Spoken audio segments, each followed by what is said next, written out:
if when stuff is live on tape and Sure. nothing happens. Absolutely. What's the point? What's the point? Well, before we go any further, and I know you and Shannon had some comments, and I just wanted to share a couple. We heard from Phil from Maryland, and Phil's comment was, could it be that there was ill intent of one or more of the officers? Sometime if it doesn't make sense, it's because we don't want to look in a direction that will be frightening to us all.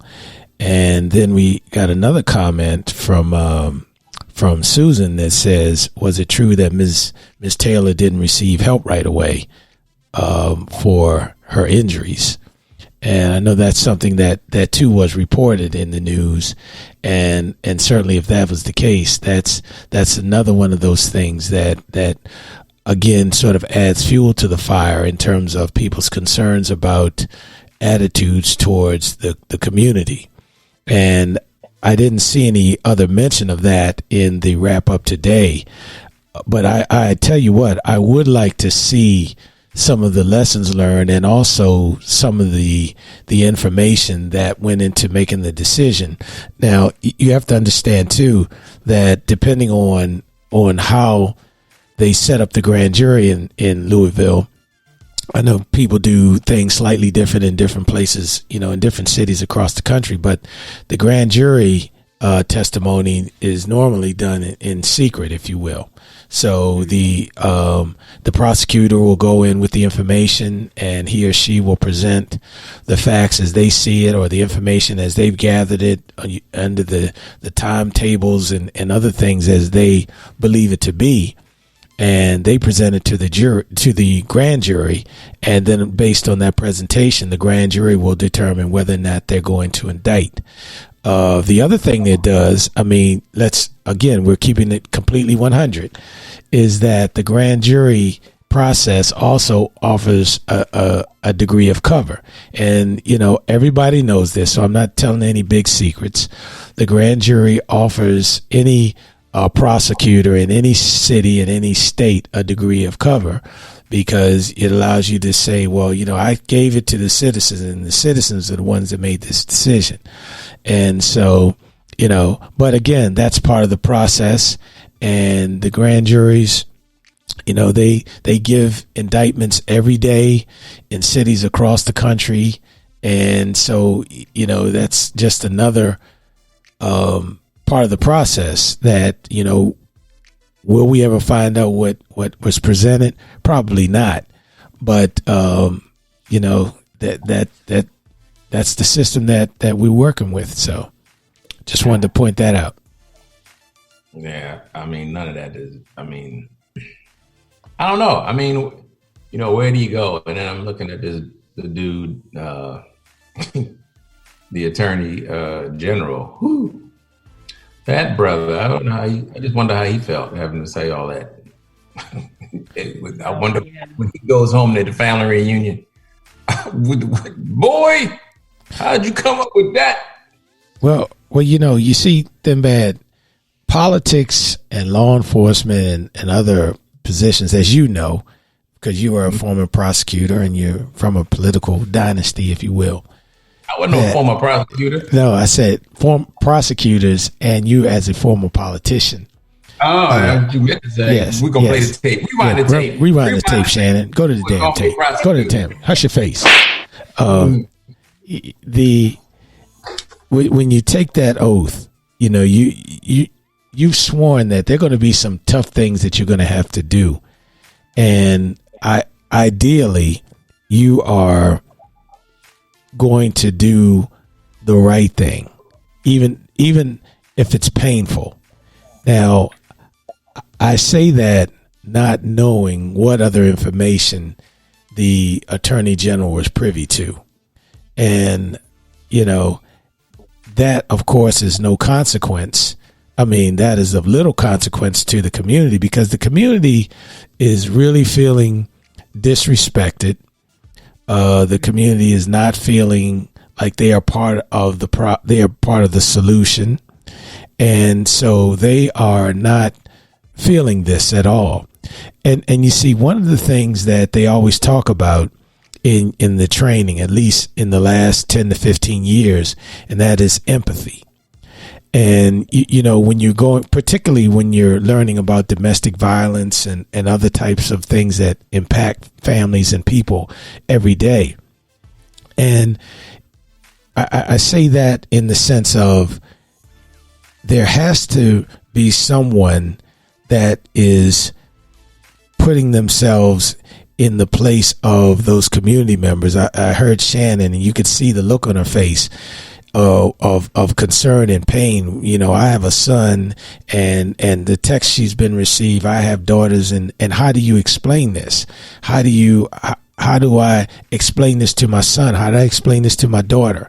You know, Thin Bad, you and I talked before Shannon became a regular with us. We had that talk about having the talk with our children, and you know, I even had the talk with my daughter's boyfriend.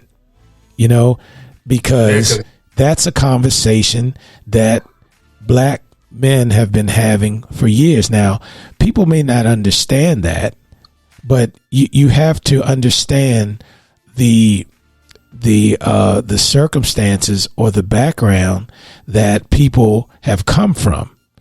And you see, that goes back to that whole empathy piece, but it also goes back then back to what I've been saying. If there was just a real effort to have that same level of tediousness that you had getting out of the academy as the chief or the person who was in charge of those agencies across the country, to grab the community folk, not just the folks that have the money and the influence in the communities, but the informal leaders, and sit down and start talking to people so you can sort of at least understand where people are coming from. And that's why I'm just saying that they've got to run this thing along parallel paths. You can't just sit back and say, okay, technically the law says we had probable cause, we had this, we had that. Somebody was firing at us. We went in under the guise of a legally obtained warrant, and we did all these legal things. Okay, but you still don't get the concerns that are festering in these communities.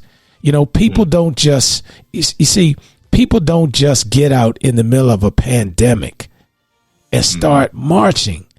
Right. They just don't do that. Right. You know, unless something is really getting under their skin. And I'm just like, come on, you know, I don't know. But anyway. Mike, you hit a really good point. Like, you had the talk, but how do you give the talk to your children in their house doing what they think they should be doing? Well, how do you have that talk? And you see, Shannon, that's one of the points. You see, when you're sitting on the other side of the table, and you're if you're really committed to being successful as an agency protecting whatever community it is, whether it's, you know, Mobile, Alabama, or Los Angeles, California, and everything in between, you have to sit down and understand this is a real perception, and it's a cultural this is a cultural heavyweight, you know. And for example, in the academy, I'll never forget, in when I was going through the academy, they used to always give the example of officers responding to houses and the families are of Asian descent, and how they had to train officers not to get upset. They're trying to talk to the father or whoever called the police, and they won't make eye contact. Well, because in that culture, that is a sign of disrespect. And so there was this whole movement to try to understand different cultures. Well, in this culture, when you look at the culture and the history of the African American community, from when we came to Jamestown right up through, you know, the 50th March on Washington, and you look at Jim Crow and slavery and redlining and all these other things, and the statistics in terms of the amount of African American prisoners as when you look at the population, when you compare to that, there are a lot of things that are impacting the African American community. And I'm not necessarily sure if there is a great deal of empathy in terms of why people still feel this way. Now, everyone, there are some people, no matter what you do or say, they're just not going to buy into this. But that's not most people. The majority of folks are reasonable people, and they're looking for someone to say, look, we understand that there are some issues here, and we are willing to sit down and see how we can move forward. Just, that's simple. It's not going to be easy. If you do it on Monday afternoon, it's not going to be better on Tuesday morning. It absolutely is not. And if you are committed to it, just like you are committed to getting through that police academy or getting promoted to lieutenant or becoming chief, you will understand there is tremendous value with having meaningful collaborative partnerships with your entire community that you serve, whether it's the gay community, the Hispanic community, it doesn't matter. These are all people that make up your city or your town or your county. You can't leave people out. It's just not going to work. Right. It's not going to work. Oh, Shannon, did you want to share some of those text messages? They're long, Mike. Hold on. Sure. But I pretty much asked most of them, like, how do you have that talk and you're in your own home and you're thinking you're doing what you should be doing? That was one of them. Hold on. While Shannon's going over, sure. I was looking at, I think you, Susan or someone had asked a question about was Breonna Taylor left unattended for a while. And evidently, of course, there's some back and forth on that. According to the boyfriend, he told investigators she was alive and called for help. And the police were, according to the boyfriend, the police were saying, come out, come out, come out. And he said, I'm on the phone with her mother.